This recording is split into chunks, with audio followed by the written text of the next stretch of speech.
E aí pessoal, tudo bom? Aqui quem fala é o professor Luiz Fernando da Escola de Química do FRJ e essa aqui é uma aula de EQR 718, Fenômeno de Transporte Avançado, fazendo parte aí do Fenômeno de Transporte A a Z, um módulo que eu tenho aqui no canal do YouTube.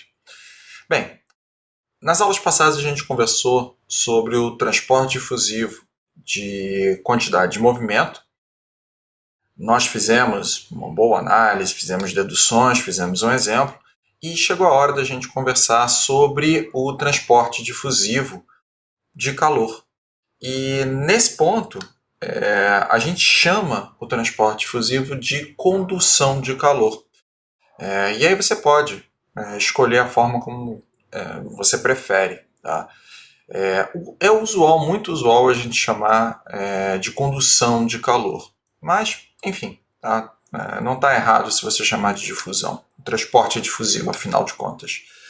Bem, e o que a gente vai trabalhar? Bem, quando a gente fala de transporte de calor por difusão, estamos falando das moléculas se movimentando e, portanto, a gente está falando da excitação molecular, o grau de excitação molecular que faz com que as moléculas se movam, se mexam, e isso daí interfere no transporte de energia, uma vez que as moléculas acabam afetando as próximas moléculas, as moléculas vizinhas, que vão receber uma determinada quantidade de energia, que vão passar a se movimentar mais,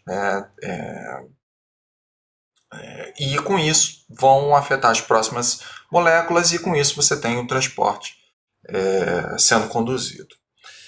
Bem, o princípio fundamental do transporte difusivo é a necessidade de um gradiente promotor para que exista o transporte difusivo, né? Então, o que acaba acontecendo? Para a energia, né, para o calor, a gente utiliza a temperatura como uma variável para mensurar esse tipo de fenômeno. Então, para isso, a gente utiliza sempre, na verdade, a temperatura, o gradiente de temperatura como agente promotor do transporte difusivo de calor. E como a gente fez lá no transporte difusivo de quantidade de movimento, a investigação do fenômeno ela deve ser feita através de um experimento. E é justamente esse ponto que eu quero mostrar para você. Eu gostaria que você imaginasse um duto. Tá? Então aqui, olha, eu tenho um duto com ar estagnado. Essa daqui é a região com o duto. E o que eu vou fazer? Imagina que eu tenho a possibilidade de mudar a temperatura em uma determinada região desse duto. Então, o que vai acontecer? Considerando que isso daqui é uma tubulação, eu vou considerar que o ar está estagnado, portanto não tem o efeito de escoamento. Então não tem convecção aqui. Então isso daqui é um experimento que limita o fenômeno, tá? Exclusivamente para o caso de condução de calor, difusão. Então aqui a gente está falando justamente pelo ar está estagnado, está parado, somente condução. Beleza. Note que poderia ser ar, poderia ser água, poderia ser um outro líquido, não importa.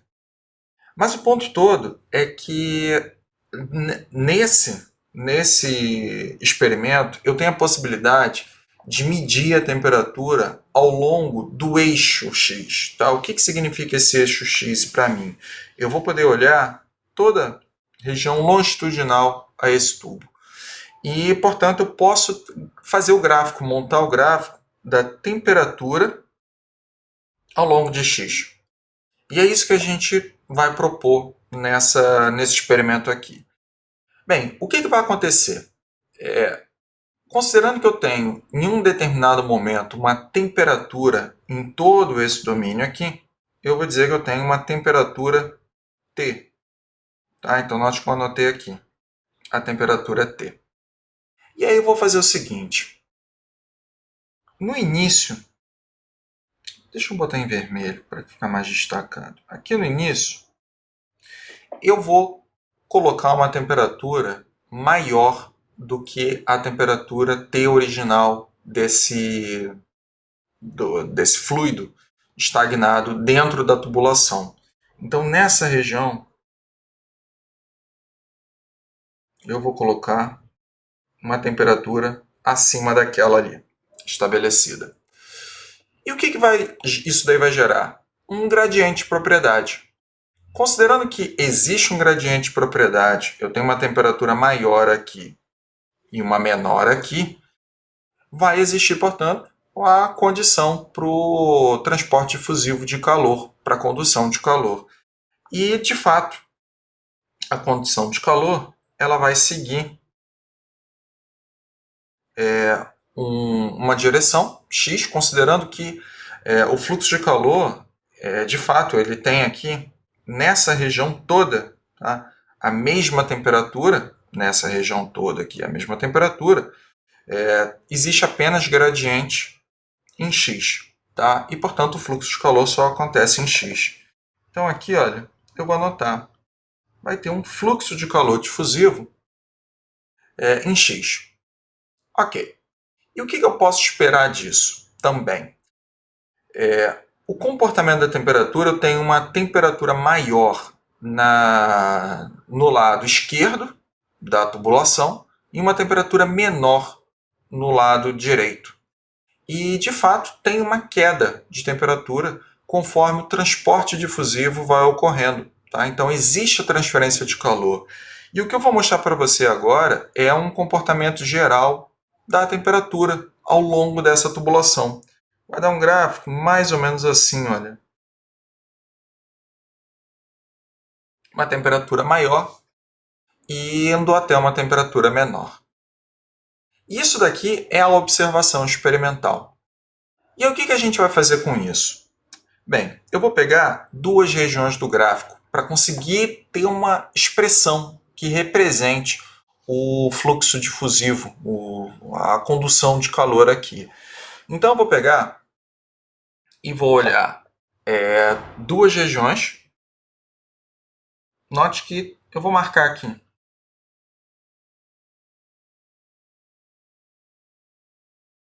Deveria ser duas regiões em um espaçamento diferencial. Tá? Então, esse espaçamento aqui é dx. Tá? Mas eu ampliei para a gente poder ver melhor o gráfico, como é que ele vai funcionar. E como é que eu vou montar essa estrutura aqui? Bem, eu tenho duas posições. Deixa eu deixar.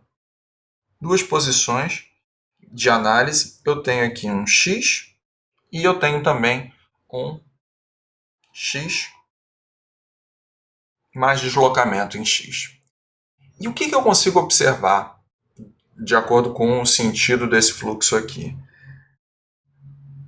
Na extremidade à direita, perdão, à esquerda, eu tenho uma determinada temperatura que eu vou dizer que é temperatura T, genérica, pode ser qualquer valor, mas eu vou botar aqui. Aqui eu tenho uma temperatura T.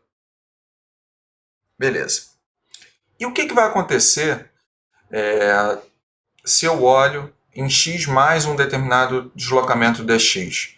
Bem, vai ter um decaimento da temperatura. Então, eu posso dizer que aqui, nesse ponto, eu tenho um T menos um decaimento da temperatura, dt. Ou seja, eu estou olhando uma variação dt nesse espaçamento, nesse deslocamento. E como é que eu consigo propor a modelagem do fluxo de calor que é x? Bem, eu vou fazer o seguinte, a única coisa que eu posso dizer é que ele existe, ele tem a ver, ele é proporcional a uma variação entre a temperatura nesses dois pontos, x e x mais dx. Então eu vou pegar e vou fazer o seguinte, olha, para propor, e na verdade foi isso que foi feito para a análise desse experimento, eu vou propor, dizer que, olha, esse fluxo de calor ele é proporcional à variação de temperatura nesses dois pontos. Então eu vou chegar e vou botar assim: T menos dt menos T dividido por x mais dx menos x. Isso daqui implica que o fluxo de calor, repare que menos T corta com T, menos X corta com X, e portanto eu vou ter esse cara é proporcional, o fluxo de calor é proporcional a menos dt dx. E no fundo, é isso mesmo. Tá? Esse daqui é o significado que a gente consegue tirar do experimento, que existe um sinal negativo, que ele vem da queda de temperatura, tá? E além disso, ele tem um significado que o fluxo de calor ele está na direção oposta ao gradiente de temperatura. E isso faz muito sentido, tá? Afinal de contas, a temperatura ela vai ter um decaimento da maior temperatura até a menor temperatura. E isso é a única coisa que a gente consegue propor, pegar mesmo dessa expressão, desse experimento. Só que eu não consigo trabalhar com nenhum cálculo de engenharia usando proporcionalidade. Eu preciso aplicar um coeficiente de proporcionalidade para transformar isso em uma igualdade. Então, eu vou forçar e criar esse coeficiente de proporcionalidade. Então, a proposta final para o fluxo de calor é uma igualdade e eu vou inserir um coeficiente de proporcionalidade.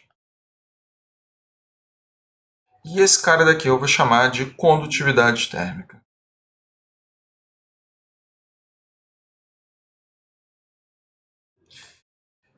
Uma coisa que eu consigo tirar dessa expressão que a gente obteve agora é que a condutividade térmica necessariamente tem que ter um valor positivo. Então, esse cara não pode interferir no significado físico que o gradiente de temperatura traz e o sinal negativo que já foi colocado na expressão do fluxo. Mas essa daqui é a equação final da análise do experimento investigando o fenômeno da condução de calor. Bem, e o que isso daí a gente pode explorar um pouco mais? Bem, aqui está a definição, tá, da condutividade térmica. Tá? Eu vou botar aqui K. E no fundo, é uma propriedade física do material. Uma propriedade, eu vou chamar de, não é física apenas, mas é termofísica do material. É uma propriedade térmica do material, primordialmente. Mas é o coeficiente de proporcionalidade entre o fluxo de calor e o gradiente de temperatura. As unidades desse cara, considerando que a gente está fazendo um cálculo de fluxo, e nas aulas bem mais do passado, tá? Vocês têm que ver lá no início do curso, a gente conversou sobre fluxo, como é o fluxo, as unidades do fluxo. E a compatibilização das unidades no sistema internacional, de fato, a condutividade térmica vai ter a unidade de Watt por metro Kelvin.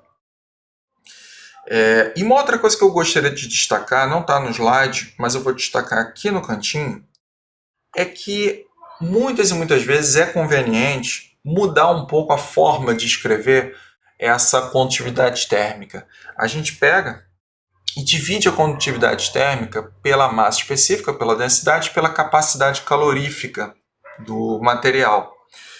E isso a gente chama de uma nova variável alfa, que é igual a K dividido por ρCp, que vai ter unidades de metro quadrado por segundo. Essa variável nova que apareceu para a gente aqui tem nome, ela se chama difusividade térmica. Deixa eu anotar. Que é apenas uma maneira diferente de olhar para a condutividade térmica, dividindo ela por ρCp. Bem, por que eu acho ela interessante? Aí eu estou fazendo um paralelo com a nossa aula de de transporte difusivo de quantidade de movimento. Naquele momento eu mostrei para vocês que existe uma viscosidade cinemática, cuja unidade era metro quadrado por segundo. E olha só, a gente manipulando um pouquinho a forma de escrever a condutividade térmica, passando a trabalhar com a difusividade térmica, eu consigo obter a mesma unidade. E isso é muito interessante para uma visão de um problema do futuro, quando a gente for trabalhar com compatibilização entre os fenômenos em si. E aí eu vou querer trabalhar com unidades que são compatíveis entre os fenômenos. Então esse daí é um hashtag que fica a dica que eu deixo para você prestar atenção nessa compatibilidade da difusividade térmica com a viscosidade cinemática, relacionando, portanto, os fenômenos. Beleza. A forma tridimensional de trabalhar com a condução de calor, na verdade, depende do meio no qual você trabalha, tá? Depende do material. E na grande maioria das situações, o meio é tratado de forma isotrópica. O que significa isso? A condutividade térmica não tem dependência nenhuma com a direção. Então, uma vez tendo feito o cálculo experimental para obter essa condutividade térmica, ela é igual para todas as direções x, y, z num sistema cartesiano, igual a um K genérico. Tá? E, portanto, o cálculo, a modelagem do fluxo, é feita de uma maneira tridimensional, no caso, né? É feita de uma maneira direta. Tá? Você pode pegar e, ao invés de aplicar uma única derivada da temperatura em uma direção apenas, você aplica para todas as direções. E, portanto, você tem a composição vetorial do fluxo. Vamos lembrar que isso daqui, portanto, vai ser menos K, derivada da temperatura em relação a x, em relação a y, em relação a z. Isso daqui, uma variável escalar temperatura, aplicando o gradiente sobre ela, me dá uma propriedade vetorial. E, portanto, faz sentido aqui para toda análise tensorial do equacionamento. Contudo, existem casos em que o meio é chamado anisotrópico. E eu gosto muito de lembrar, para chamar a atenção, por exemplo, um meio poroso, tá? Um sistema em que você pegou areia e compactou. Tá? Os próprios grãos de areia não são uniformes e, portanto, eles podem ter um direcionamento diferente. Então você pode ter, nesse meio compacto, até mesmo diferentes composições, tamanhos diferentes de grão. E isso traz uma característica diferente no transporte de calor para cada direção analisada. Isso é o que a gente pode dizer que o meio tem um comportamento anisotrópico e, portanto, a condutividade térmica vai depender da direção. Nessa situação, a transferência de calor ela se torna bem mais complicada. E você deve fazer o cálculo, realizar o cálculo, na verdade não o cálculo, mas a análise experimental da condutividade térmica para cada uma das direções e, além disso, os efeitos cruzados. Então, K, a condutividade térmica, não é mais uma variável escalar, mas ela é tratada como um tensor. Isso, por si só, já complicou bastante.